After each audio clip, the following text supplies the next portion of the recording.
Welcome to the DME Interns podcast. I'm your host, Saga Jakubczak, today joined by Christos Piliafas, who is a web intern here at the DME. In today's podcast, we aim to highlight his unique experience working for us here within the State Department. Christos, it's great to have you on. I'm very happy to be here. Brilliant, and I hope I pronounced that last name correctly, Piliafas, is that right? Yep, it's correct. Perfect. So now, to begin, you act as an executive officer of the web departments. Is that right? Yep. Okay. Now, what would you say the role of an XO is for people who don't know, and for me, who was very incredibly recently promoted? Well, I'd say my role as Web XO is that I'm pretty much one of the higher leaders of the three different web departments here, which includes web security, web development, and web content management. And I essentially just overlook all three of these departments and making sure the leaders of like the department heads and ELTs are all able to work and making sure projects and everything are going smoothly. And I'll say that I've really been enjoying my my time as this role so far. And I don't know, I'm just very thankful to have this opportunity to have this like leadership position in the first place. Absolutely. And we're thankful to have you here. So what would you say a typical day in the life looks like? Like, what are some of the day-to-day stuff you work on? Well, for the most part, I am the go-to for a lot of different website matters. For example, this week we've seen like a lot of volunteers come into the department, and I'm just making sure that every single one of them are not only welcomed, but that they're also given their login information for our website, and just making sure that they know that if they have any questions on like what they need to do or where they need to navigate on the website, that they can come right to me. I'm also very frequent in communicating with various different web interns and making sure that any projects they're currently doing aren't having any issues, or just even like helping out with some of these projects. And that's pretty much what I do for the most part, is just making sure that like website matters are taken care of and making sure that the web interns are working and that I'm helping them out. I see. What I'm hearing based on your answer is there's a lot of coordinating going into your job. Yeah, for sure. Do you ever reach out to other departments? Not too much, mostly because I feel some of the leaders and like that I specifically have are able to answer most of the questions I have. But I have like messaged with other leaders prior, not specifically for like advice as XO, but mostly just like for matters related to web projects. I see. And you also mentioned web security falls under your umbrella of things to do. As an XO of web development, why is web security so important? Well, with the internet and technology continuing to grow more and more over time, we need to be aware of the sort of vulnerability, like the vulnerabilities and threats that like websites have, and we don't want data being tampered with or stolen or sites being damaged in any way. So learning a bit more about web security through this internship has been extremely nice. It's nice being told from these WebSec interns what sort of work they do and how they get this work done. It's like I've already been like well aware about the dangers of not having like secure websites or secure passwords or anything like that. So getting to see a deeper look as to how we protect our website and protect our data has just been very, very interesting to me. Absolutely. And I think the word vulnerabilities is a very good word for it. In fact, I have something right here that I'm looking at, and it was recently posted in Slack under important. It's cyber attack exploits unpatched cacti server patch pathway for potential malware injections. Now, I don't know if you've seen this, but correct me if I'm wrong, that's kind of why we need people specializing in web, right? So that we can sort of keep an eye on these things. For sure, for sure. Because with WordPress in particular, we have so many plugins and stuff that we use, and we need to double check to make sure that every single asset of our site is kept up to date and that it's kept secure. Because if we don't update it, it can essentially be taken advantage of at some point. And with with like these major hacks and stuff like that, and like all these ransomware attacks, we just need to stay alert and just make sure we have an eye on like what's going on with the site. I see. Moving away from kind of all of that intensity, all of that seriousness, you mentioned something you were interested in was actually creating websites. And you mentioned websites for good causes in particular. Did you have any good causes in mind? Not particularly. I just, for example, when it came to applying for this internship, I noticed that the DME site was dedicated to veteran resources, and I felt that I would like to be a part of that. I'd like to, like, I can't really think of any particular causes for me to go into. It's just when I see an opportunity to do good, I want to take that opportunity. Absolutely. And it's the State Department. So there's definitely a lot of opportunities here, even just working here to benefit, the greater population. Mm-hmm. Because that's something I really want to do in my future, is to help develop websites and programs that more or less are there to benefit like a lot of people in some way. Does a lot go into creating a website? I'm not very well versed on technology, so I'm very in the dark when it comes to things like this.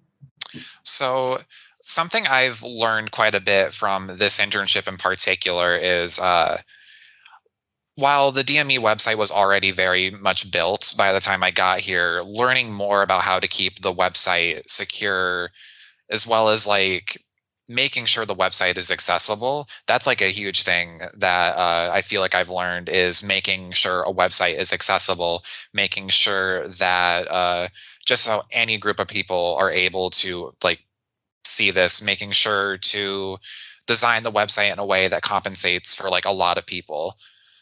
Like that's something that I've learned is like incredibly important to developing a website, is just to make sure that like, other than it being secure, it's just uh um losing my Right. train of thought for a second, but just making sure it's accessible. Right. I see what you're saying. It's not even necessarily creating the website and making sure that it looks good and has all the information it needs. It's making sure that people can actually access it and that it's safe for viewing, basically. Yeah, that's something extremely important I've learned, because for example, like having alt text for images, or making sure that websites are viewable on different platforms, something the web dev interns and I have been looking into like around the past few months, is making sure that different pages on the site are still decent looking when you switch the view to like a phone or a tablet view, instead of just like your simple desktop view. Gotcha. So there's some kind of like easier stuff in there, but I mean, no wonder you're XO. That is high stakes. I mean, making sure that people can log on and not, get hacked or something like that. Web security is very big. For sure. Oh, no, go ahead. Oh, I was just going to say for sure, because like you see so many different sites and platforms suffer these like attacks, and it's like I think most people who go into like web and computer science related fields are like well aware of that sort of threat, but like it's something that we definitely need to take very seriously, and something to just stay proactive with. Very true. And I find that I don't know if you find this, but I find there's kind of a lack in our education about web security, because my university basically did a single email. They sent it out and they were like, oh, you left this thing here. You need to click on this link to get it. And once you click on the link, of course, it says, okay, well, you would have been hacked if this was real. And that was our education about web safety. Yeah, I feel like there's a lack of education surrounding web safety, because recently there's been some phishing scams going around through my my university's emails, and while I personally see them and go, yeah, this is definitely like not true, I'm just going to delete it and report it, I still see emails from the university itself saying, hey, we had to reset some accounts on the site because people clicked phishing links, and we need to make sure you guys can like spot when something's very clearly suspicious. Right. Yeah, that is God's work, I have to say, because I will tell you, the vast majority of us did click on that link. We were like, oh yeah, sure. What did I leave? This actually kind of ties into what you just mentioned. You mentioned you're a student. What are you currently studying? And if you don't mind saying where? So I'm currently a senior at Ferris State University, and I'm studying in the Computer Information Systems program. And I am currently very close to getting my bachelor's in that program. And I will say it's been a very fun program for me to study, because not only do I get to learn more about programming, but I also get to learn more about the way we use computers in like the world of business, and the different programs and systems that we use to like run a business and aid a business. When you started off as a student, did you ever imagine yourself working for the State Department? No, for sure. Because back when I first started, I more or less was like, I know I just want to like learn programming, but I don't know what in particular type of programming works best. But as I started looking into internships and I saw all the various different federal internships that I could do, I was like, I really enjoy doing web design and web development for like really good causes like this. I would have never predicted I would have been working in an internship like this. And I will say that makes sense because that is the vast majority of us here working with the DME. We kind of explored a few things. I think you mentioned USA jobs in your message to me via Slack. Everyone was just kind of hunting. And then we found something that, struck a chord and we were like, oh, it's with the State Department? That's interesting. Because I found this internship through USA Jobs as well as Virtual Student Federal Service, which leads you to USA Jobs when you apply for the internships individually. So I'm very happy that both of those platforms exist in the first place. Just a lot of really good opportunities for students of like various different fields. You've been very good about going into the ways in which your work has allowed you to develop professionally. I think another thing that you mentioned in your message to me is that this opportunity has allowed you to really network. I believe we have something called Making Connections Monday on Slack, and there's probably something for Friday, which escapes me. But why don't you go in a little bit of detail into that, how you've been able to make connections with people? So I'll be very honest, before I entered this internship, I barely used my LinkedIn at all. Like, I don't think I even had like a profile picture set on my LinkedIn profile as I was entering this internship. But I feel like this internship has fostered such a great community of people to talk to every day and work alongside. Because with this being remote, I was very worried that it wasn't going to feel like I was in like an office space. But yeah, I feel like working from home, I'm like talking to so many different people every day. It feels like I'm working in like a office space. And something I've noticed is that so many people working here really love the idea of like helping each other develop professionally. And I think Making Connections Mondays have been very incredible for that purpose. I've made like I don't even think I had any connections going into the internship. Now I have over 100, and I've built out my LinkedIn profile based on whatever like all the other interns have been saying, and I just think that's valuable. You don't think networking is like the most valuable thing, but then you realize like after you connect with so many other people, it's like, wow, like I really have this huge like net of people in this industry now. And I don't know, I think the opportunity to learn to develop professionally has just been extremely valuable. And I'm happy that DME offers that. Absolutely. And that's incredible how you've managed to build your platform in such a short amount of time. And for those of you listeners who don't know, I just want to fill in, Making Connections Monday is something we have here at the DME. And basically every Monday, you can take this link from your LinkedIn profile and you can post it to the Slack channel, and everyone can see it and can access it. And from there can just kind of view your posts, what you're about, basically. Do you think that's a fair description of Making Connections Monday? I've just started getting into it. For sure, for sure.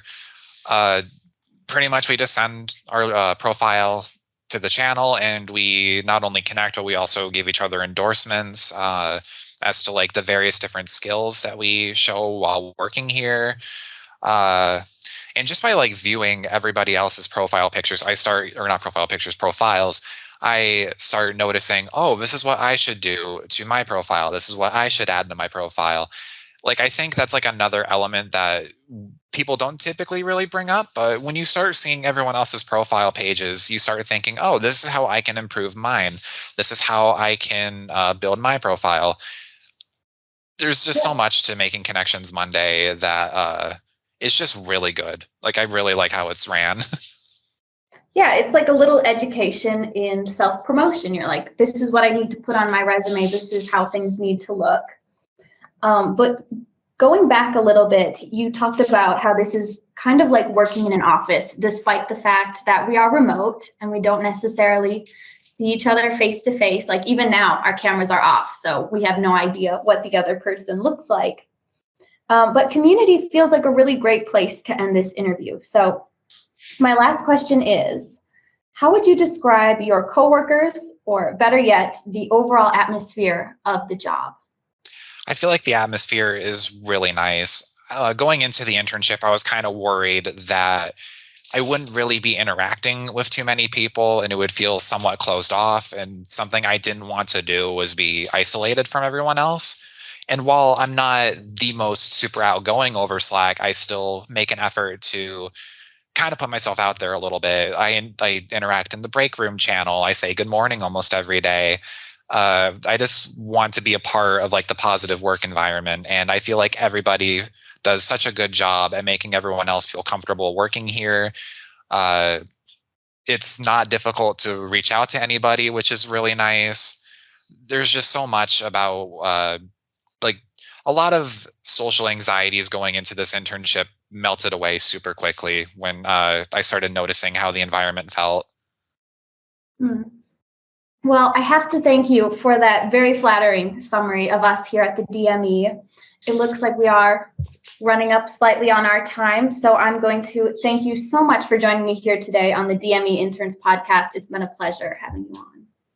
I'm very happy to be here. I'm very glad I got this opportunity. I appreciate you all reaching out to me for this. Oh, absolutely. And what better way to cap off a Friday than with a very low stakes over Skype interview. So I would now like to thank our listeners for tuning in. Please don't forget to subscribe. And if you could give us a 5-star rating, we would really appreciate it. For more information about joining the DME Interns team, please visit dmeinterns.org. You can also follow us on Facebook, Twitter, Instagram, YouTube, and LinkedIn. Once again, this is Saga Jakubczyk, and you're listening to the DME Interns podcast. Stay tuned for next week's episode.